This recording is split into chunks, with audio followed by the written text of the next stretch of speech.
This is Dolynny TV, ladies and gentlemen. What a friggin' finish out of our Edmonton Oilers this evening. Down 2-0 to the Nashville Predators. Now hold on. You're going to tell me straight up, oh, they couldn't win with a 2-0 lead against the San Jose Sharks? Well, that's a sign of a team determined to win. What a incredible finish to this one. That's supposed to be an N in there, but that's all right. That is what we are talking about, ladies and gentlemen. That is hook into my veins. 7 games of that on about what? Season ends April 4th. Hooking into my veins starting April 8th against either Calgary, whoever. For the time being, we've got the victory. We're back in it. You know what? We avoid the 3-game losing streak and right on track. The Oilers are right back in the conversation. I hope anyone who jumped off the Oilers boat, well, probably about any time before the last minute of the second period. If you jumped off the boat and you said game over, it's finished, guys, literally, you gotta watch Dolynny TV more. You gotta follow me more. I tell you, straight up, easy answer to the Oilers. Down 2 goals or less, never, ever count them out, because I will tell you, Leon Draisaitl and Connor McDavid. That's all you need to know. I don't need to tell you anything else. Straight up, you need to know nothing else when the Oilers are down by 2 goals other than Leon Draisaitl and Connor McDavid. That, my friends, is a win that is so good, so fun to watch. It's not even funny. Sure, it's a come from behind effort. Sure, one of your stars leads the way. But how do you win hockey games? Ladies and gentlemen, if you're expecting your 4th line to score 4 goals a night and your top line to just chip in shots, you're doing it wrong, I'm telling you. But that said, let's get breaking down this 3-2 victory. Edmonton, 36 shots on net, 29 for Nashville. 2 goals for Nashville, but then Edmonton reversed San Jose this situation. Instead of starting up 2, they started down 2. Got that greasy one by Chiasson. Then got a beauty by Draisaitl. And then, ooh, oh, baby, you could smell it coming all game. Seriously, you absolutely could smell it coming all game. Because, ooh, that one-timer's back. At least for this game. Alright, let's get to breaking this down. The fun, the excitement aside. Hockey Day in Canada, and a fantastic win over the Oilers. A gut check victory, right? So think about this. Down 2-0 on a 2-game losing streak. Oh, come on. Now, how do you set that up to reverse the trend and get back in that win column? It all started this game, ladies and gentlemen. Not the greatest, prettiest goal, and I mean, it's a hard-working goal, and I'm going to 100% credit the Nashville Predators for working hard and putting it home against Mike Smith on Craig Smith's 12th of the year to open the scoring in the first period. Because you know what? Caleb Jones, if you paid attention, got the shot block down. Problem is, if you've ever played NHL 20, and I mean, I'm not here to equate NHL hockey to NHL 20, but I'll tell you one thing NHL 20 does good.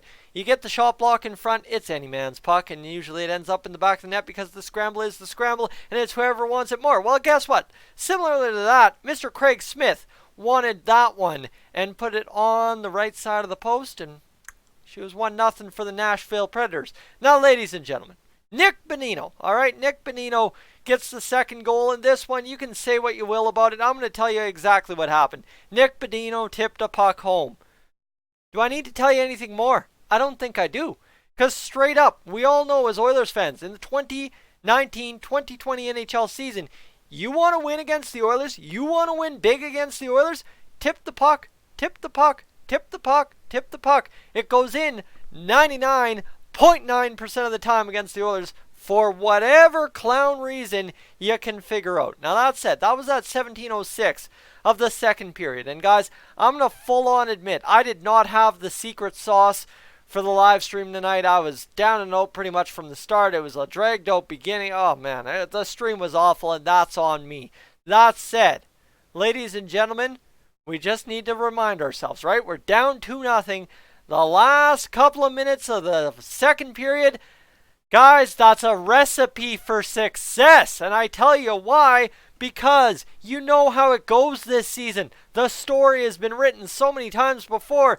The Oilers grease a late power play, and yes sirree, hard work and determination and a lucky bounce, a greasy goal gets the Oilers right back in this one. Connor McDavid, Leon Draisaitl kind of factoring in a little bit, but realistically it's not Leon Draisaitl getting the goal because it's Clefbaum to McDavid. He risks the shot on net. It looks like it hit Draisaitl at some point. I know the chat said Chiasson, Draisaitl, McDavid. Somebody scored the goal. Well, what happened is Chiasson got a piece of it off the McDavid shot, and it went in off of Kyle Turris's or Matt Duchene's gate. Heck, if I can remember that detail. But you get where I'm going. It's Alex Chiasson's 8th goal of the season, and suddenly we're talking about Alex Chiasson having a chance to finish the year with about 12 to 13 goals, and that's a good follow-up campaign to that big 20-goal season he had last year. Now, let's get back to this for a second, because there's a weird trend developing with Leon Draisaitl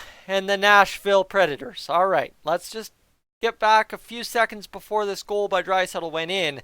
Nugent Hopkins did exactly what I yell for McDavid to do. Not just stay with your man, get in front of him. And now, yes, you can argue Nuge was with his man, but Nuge had that 45, 30, 15 degree edge towards the center of the net over his man. Made a beautiful play, stopped a goal, a chance, whatever you want to say, from happening. That leads up ice. Kyler Yamamoto gets his 7th assist of the year. Nugent Hopkins, a backhand butterfly, beauty of a sauce pass across the neutral ice to Leon Draisaitl. He made no mistake, beat Juuse Saros, and that just is how she went. Ladies and gentlemen, a beautiful goal for Mr. Leon Draisaitl to tie this one at 3:42 into the third period. And let me tell you, the Oilers absolutely buzzing in that third period. You cannot deny that whatsoever. So, then how do you follow that up? Well, how about the Nashville Predators?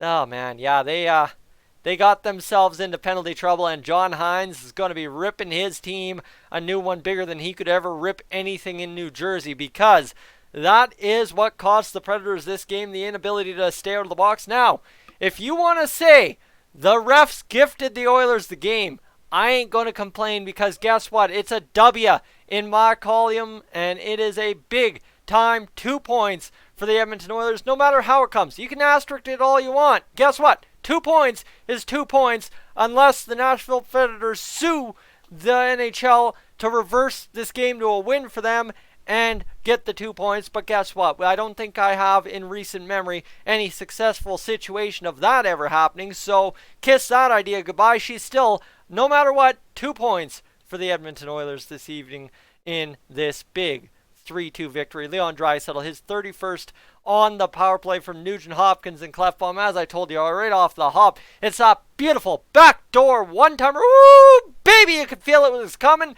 and she ended up in the net at the right time. Then we had 6 minutes and 58 seconds to kill, and let me tell you, hook that last 6 minutes and 58 seconds of sketchy hockey into my veins, because that's what playoff hockey is all about, ladies and gentlemen. If you weren't sweating, if you weren't nervous but excited all at the same time about that final 6:58, I don't know what could possibly wrong.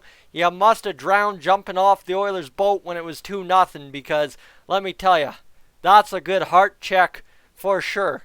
And let me tell you, woo, I'm glad it's over. I'm glad it's over. So, what we need to know is Mike Smith gives up 2 goals on 29 shots.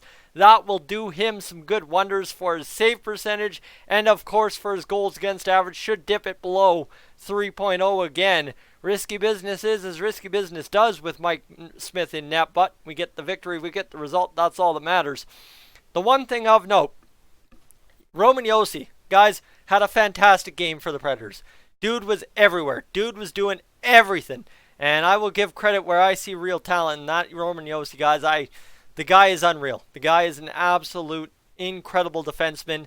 And as much as, you know what, he could have won this game off a post late in the third period, You'd love to have a guy like that on the Oilers 100% of the time, so I'll give some credit where credit is due, and I'll give credit where credit is due to our face-off men tonight.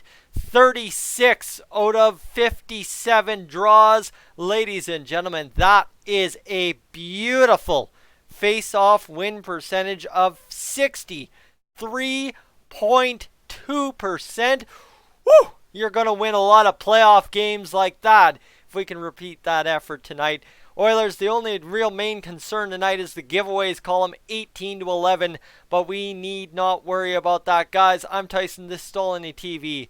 Thank you so much for tuning in to tonight's game review. A fantastic gut check 3-2 victory for the Edmonton Oilers, down 2-0. It's the victory you expected to see against Arizona. You expected to see it against San Jose.